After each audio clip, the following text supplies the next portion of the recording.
Once upon a time, in a kingdom bathed in gold and shimmering with jewels, lived a young king named Leo. His father, the old king, had been a master of trade and diplomacy, leaving behind a treasury so vast it was said the coins could pave a road to the moon. When Leo ascended the throne, he inherited this incredible wealth, but unfortunately, he did not inherit his father's wisdom. Leo believed that money was the answer to everything. If the people were unhappy, he'd throw gold coins from his balcony. If a neighboring kingdom threatened war, he'd send lavish gifts instead of listening to his advisors. He spent his days hosting extravagant parties and commissioning pointless, expensive projects, like a solid gold statue of his favorite horse. His court was filled with flatterers who praised his every foolish decision, their pockets growing heavier with his gold. Among the king's staff was an old, wise advisor named Alara, who had served Leo's father for decades. She watched with a heavy heart as the kingdom's resources dwindled. One day, she approached the king. "Your Majesty," she said softly, "wealth is like a well. Your father knew how to find new springs to keep it full. You are only drawing water, and soon, the well will run dry." King Leo laughed. "Alara, you worry too much. The well is deep. It will never run dry. Look around. Everyone is happy." But Alara saw the truth. The farmers were struggling with neglected irrigation systems. The soldiers' training was subpar because funds were diverted to parties. And the merchants complained of unfair taxes imposed to fund the king's whims. The happiness Leo saw was a fragile illusion, bought with gold that was rapidly disappearing. Soon, a severe drought struck the land.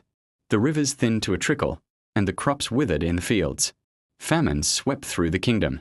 The people, once placated by coins, were now desperate and hungry. They came to the palace gates, not to cheer, but to plead for food. Leo, for the first time, felt a pang of fear. He ordered the royal granaries opened, only to be told they were nearly empty. His father had always kept them stocked for emergencies, but Leo had sold off most of the grain to buy rare silks and exotic animals. He then turned to the treasury, planning to buy grain from neighboring kingdoms. But his treasurer delivered the final, devastating blow. "Your Majesty," he stammered, his face pale.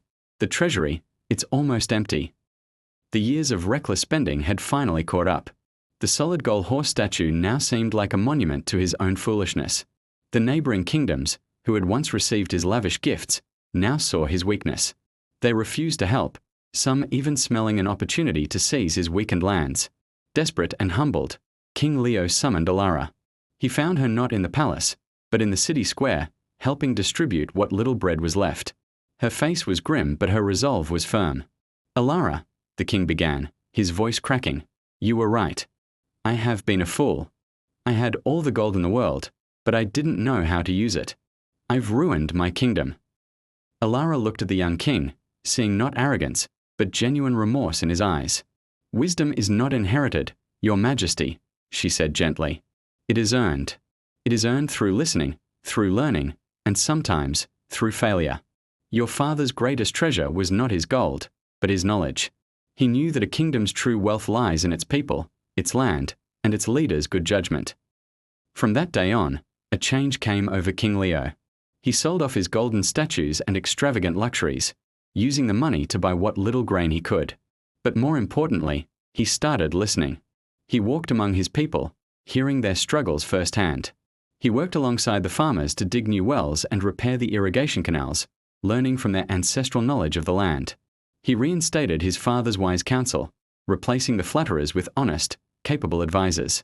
He learned the value of a single bag of grain over 1,000 gold coins. The road to recovery was long and difficult. The kingdom bore the scars of his folly for years. But slowly, with hard work and newfound wisdom, it began to heal. The fields became green again, the granaries were refilled, and the people's trust in their king was cautiously restored. King Leo never became as rich as his father in terms of gold, but he became a far wealthier king in what truly mattered. He learned that a crown and a treasury don't make a king. Wisdom, compassion, and the respect of your people do. And that was a lesson far more valuable than all the gold in the world. He ruled for many years, not as the rich king, but as Leo the Wise, a name he had truly earned. Thank you for watching. If you enjoyed this story, don't forget to like, subscribe, and hit the notification bell for more tales of wisdom and life lessons. See you in the next video.